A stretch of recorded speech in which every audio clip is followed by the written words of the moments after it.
दोस्तों नमस्कार। दोस्तों आज का विषय है कि आपके विरुद्ध कोई मुकदमा दर्ज हो जाता है थाने में और जब आप जमानत करा लेते हैं तो अक्सर देखा गया है कुछ दिनों बाद जब मामला थोड़ा ठंडा हो जाता है तब लोग चाहते हैं कि ये मुकदमा किसी तरीके से समाप्त हो जाए, खत्म हो जाए। तो वो वकील साहब से संपर्क करते हैं।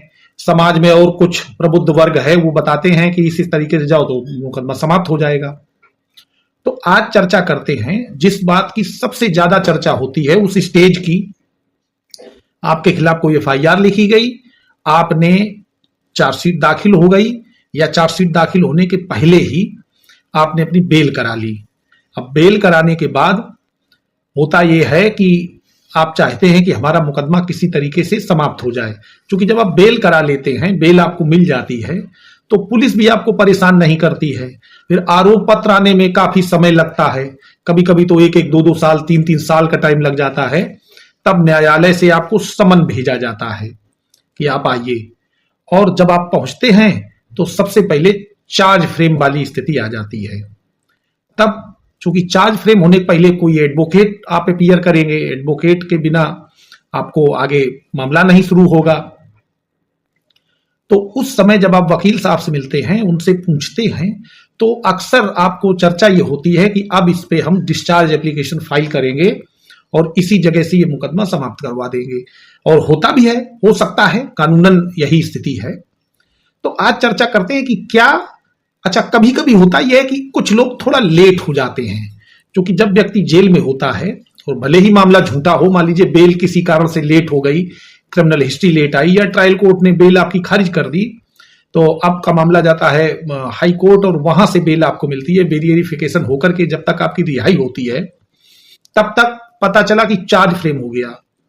क्योंकि चार्जशीट का एक नियम है, जब एक्यूज पर्सन जेल में होगा तो उसके विरुद्ध अगर ऐसे मामले का आरोप है उस व्यक्ति के ऊपर जिसकी सजा 7 वर्ष या उससे कम है तो 60 दिनों में आरोप पत्र न्यायालय में दाखिल हो जाएगा। और अगर 7 वर्ष के ऊपर की सजा का आरोप है तो फिर उसमें 90 दिन का समय होता है पुलिस के पास कि वो 90 दिन के भीतर अपना आरोप पत्र दाखिल करती है। अब समस्या यहां ये आती है, मान लेते हैं किसी कारण से बेल नहीं हो पाई और व्यक्ति जेल में है और उसके खिलाफ आरोप पत्र दाखिल हो गया। तो जैसे ही आरोप पत्र दाखिल होता है तो नियम उसका यह है कि अभियुक्त को या एक्यूज पर्सन को या मुलजिम को एक कॉपी उपलब्ध कराई जाए पूरे आरोप पत्र की, जितने भी पेपर्स हैं उसमें। तो वहां पर एक कॉपी तुरंत उपलब्ध करा दी जाती है, चूंकि डेट पर ही दाखिल होगी और डेट पर मुलजिम जरूर आता है रिमांड पर। रिमांड का मतलब होता है या तो पुलिस रिमांड हो या जेल रिमांड हो। तो जेल रिमांड से ही व्यक्ति आता है और जैसे ही आता है मजिस्ट्रेट के सामने तो एक कॉपी दे दी जाती है। अब वो भी फॉर्मेलिटी पूरी हो गई। ये धारा 207 का अनुपालन है, धारा 207 सीआरपीसी का नेचुरल जस्टिस है ये कि आपके विरुद्ध अभियोग चलाया जाएगा तो आपको बता तो दिया जाए कि क्या है मामले का सार, तो आप समझ लें। और इसके बाद जब आपको कॉपी मिल जाती है तो आपसे उम्मीद ये की जाती है कि आपके विरुद्ध जो अभियोग लगाया गया है आपको उसमें कोई आपत्ति तो होगी ही, कि नहीं है, आपत्ति है। तो इसी स्टेज पर आपको डिफेंस का मौका मिलता है, माने आप अपना बचाव करने के लिए न्यायालय जब अगली डेट पर आपको आरोप लगाता है, आप पर आरोप लगाने का मतलब है कि न्यायालय ये मानता है कि प्रथम दृष्टया आपके विरुद्ध पत्रावली पर या जो आरोप पत्र आया है उसमें ऐसे साक्ष्य हैं जिससे सजा हो सकती है, जिससे आपका ट्रायल चलाया जा सकता है, मामले का परीक्षण करना अनिवार्य हो गया है। तो आपके ऊपर चार्ज फ्रेम किए जाते हैं और चार्ज फ्रेम करने के पहले नियम यह है कि आपको सुना जाएगा। तो उस स्टेज पर आप डिस्चार्ज एप्लीकेशन फाइल करा सकते हैं और वो 2 सेक्शंस हैं। अगर मामला आपका सेशन ट्रायल है तो आप सेक्शन 227 सीआरपीसी के अंतर्गत, और अगर लोअर ट्रायल है, लो मजिस्ट्रेट ट्रायल है, तो आप 239 सीआरपीसी के अंतर्गत अपना डिस्चार्ज एप्लीकेशन बिफोर चार्ज दाखिल कर सकते हैं। माने आपके ऊपर चार्ज न लगा हो अभी, तब आप डिस्चार्ज एप्लीकेशन फाइल करें। अगर आपके ऊपर चार्ज लगा दिया न्यायालय ने, आपने डिस्चार्ज एप्लीकेशन फाइल नहीं की, तो फिर आप डिस्चार्ज एप्लीकेशन अगर फाइल करते हैं तो वो मेंटेनेबल नहीं है। अब इसको आप गौर से समझ लीजिएगा, वो पोषणीय नहीं है। कई मुकदमों में रूलिंग आई है, ये बात निकल करके आई है कि if the trial court is frame charge, अगर न्यायालय ने, जो ट्रायल कोर्ट है, विचारण न्यायालय है, उसने एक्यूज के विरुद्ध चार्ज फ्रेम कर दिया, the accused can not be discharge under section 227 और 239 सीआरपीसी। माने ये सुप्रीम कोर्ट ने हेल्ड किया है, सुप्रीम कोर्ट का ऑब्जर्वेशन है कि अगर एक बार आपके विरुद्ध चार्ज फ्रेम हो गया, अब इसको लोग गंभीरता से नहीं लेते। हमने देखा है, चूंकि प्रैक्टिस में रोज देखता हूं, कुछ हमारे साथी एक्यूज पर्सन के साथ जाते हैं, वो कहते हैं कि साहब चार्ज फ्रेम कर दीजिए। अब जब आप ही कह रहे हैं तो आपका डिफेंस कहां है, आपका बचाव कहां है? बचाव तो दोस्तों उसी दिन से प्रारंभ हो जाता है जिस दिन एफआईआर लिखी जाती है, थाने में कोई आपके विरुद्ध प्रार्थना पत्र दिया जाता है। जैसे ही थाने में प्रार्थना पत्र दिया जाता है तो आपका डिफेंस वहां से शुरू हो जाना चाहिए, एज ए एडवोकेट या एज ए एक्यूज्ड। एफआईआर लिखी जाती है तब आपका डिफेंस होना चाहिए, इन्वेस्टिगेशन में डिफेंस होना चाहिए, इन्वेस्टिगेशन के बाद में जब चार्जशीट आती है तब डिफेंस होना चाहिए, गिरफ्तारी के पहले डिफेंस होना चाहिए, गिरफ्तारी में डिफेंस होना चाहिए, और आरोप पत्र आने के बाद, चार्ज लगाए जाने के पहले डिफेंस आना चाहिए। तो हर जगह आपको डिफेंस करना चाहिए। अब वो डिफेंस कैसे करें, मैं अपने चैनल पर ही अलग अलग वीडियोस में बताता हूं। और अगर आपको कोई विशेष बात पर क्या डिफेंस लेना चाहिए या क्या डिफेंस हो सकता है, इसके बारे में कोई जानकारी करनी तो आप कमेंट सेक्शन में जाकर के या कॉल मी फॉर ऐप से हमसे बात करके समझ सकते हैं। तो जब एक्यूज पर्सन के एडवोकेट ही जाके कहेंगे कि साहब चार्ज फ्रेम कर दीजिए, तो आपका डिफेंस कहां रहा? जब आप चार्ज अपने ऊपर फ्रेम करा लेते हैं तब आपका ट्रायल मस्ट हो जाता है, आवश्यक हो जाता है। और बहुत सारे लोग समझते हैं कि अगर केवल वादी चला जाएगा और वादी होस्टाइल हो जाएगा, होस्टाइल का मतलब है अपनी उस बात से मुकर जाएगा जो वादी ने 161 सीआरपीसी के अंतर्गत अपने स्टेटमेंट रिकॉर्ड कराए थे पुलिस ऑफिसर को, तब मामला खत्म हो जाएगा। तब भी खत्म नहीं होगा। वादी होस्टाइल है तो उसका री एग्जामिनेशन वहीं चालू हो जाएगा। जो आपके कोर्ट साहब हैं, एपीओ है वहां पर, वो उनसे री एग्जामिनेशन करेंगे। री एग्जामिनेशन इसलिए करेंगे कि उन्होंने जो बात लिख करके आई है, न्यायालय में कही गई, उसके अब अलग से बात कह रहे हैं।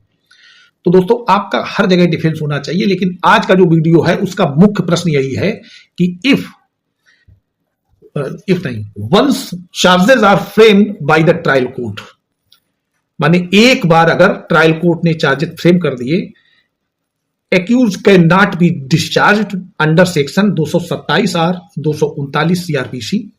ये न्यूट्रल साइटेशन 2025 का है, सुप्रीम कोर्ट और directorate of revenue and Rajkumar Arora and others. अब इसमें कुछ और आपको मैं बता देता हूं किस केस में क्या कहा है। दोस्तों आपको डिस्चार्ज तब किया जाता है जब मजिस्ट्रेट को लगे कि आपके विरुद्ध कोई पर्याप्त आधार नहीं है जिससे कि ऐसा प्रतीत होता हो या ऐसा माना जाए कि आपने कोई अपराध किया है। और इसमें अगर आपके विरुद्ध चार्ज फ्रेम हो गया है, फिर आपको केवल अगर कोई प्रार्थना पत्र 227 या 239 सीआरपीसी में देते हैं तो वो मेंटेनेबल नहीं होता। अब देखिए, एक state of Orissa versus Devendra Nath Pathi का मामला है 2005 1 SCC 568। इसमें सुप्रीम कोर्ट ने कहा है कि डिस्चार्ज का आवेदन केवल चार्ज फ्रेम होने के पहले ही दिया जा सकता है, बाद में नहीं। अभी एक जेन्युइन केस में मेरा ही मामला था, उसमें हाई कोर्ट के वकील साहब ने हमारे क्लाइंट से कहा, चूंकि यहां चार्ज फ्रेम हो गया था और PW1 का स्टेटमेंट रिकॉर्ड हो गया था, उससे निजरे भी कर ली थी, और उन वकील साहबान ने जानबूझ करके, अब जो भी उनका इंटेंशन रहा हो, एक पिटीशन वहां दाखिल कर दी डिस्चार्ज की, और वहां पर मुझे लगता है कि गलत जानकारी दे दी और डिस्चार्ज कराना चाहा।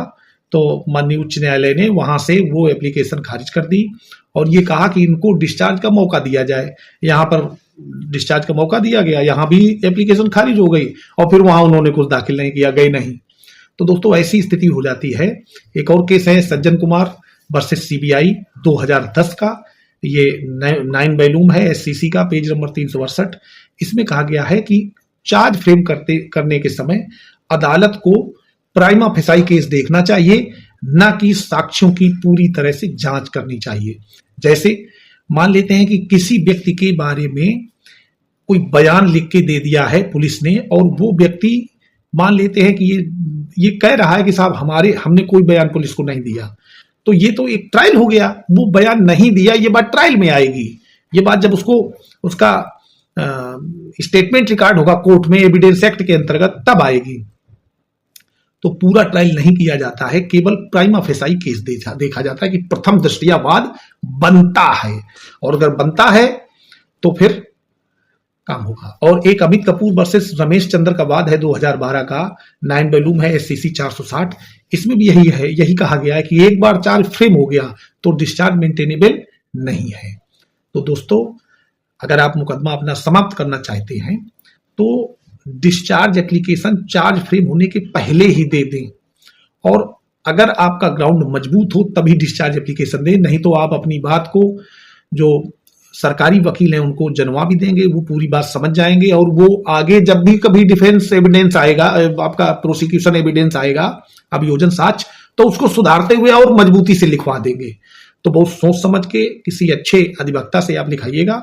इस तरीके का कोई काम ना करिए जिससे आपको कोई नुकसान हो जाए। दोस्तों, वीडियो अच्छा लगा हो, विश्लेषण अच्छा लगा हो तो वीडियो को लाइक कर दें, और अगर चैनल पर नए हैं तो चैनल को सब्सक्राइब अवश्य कर लें। धन्यवाद।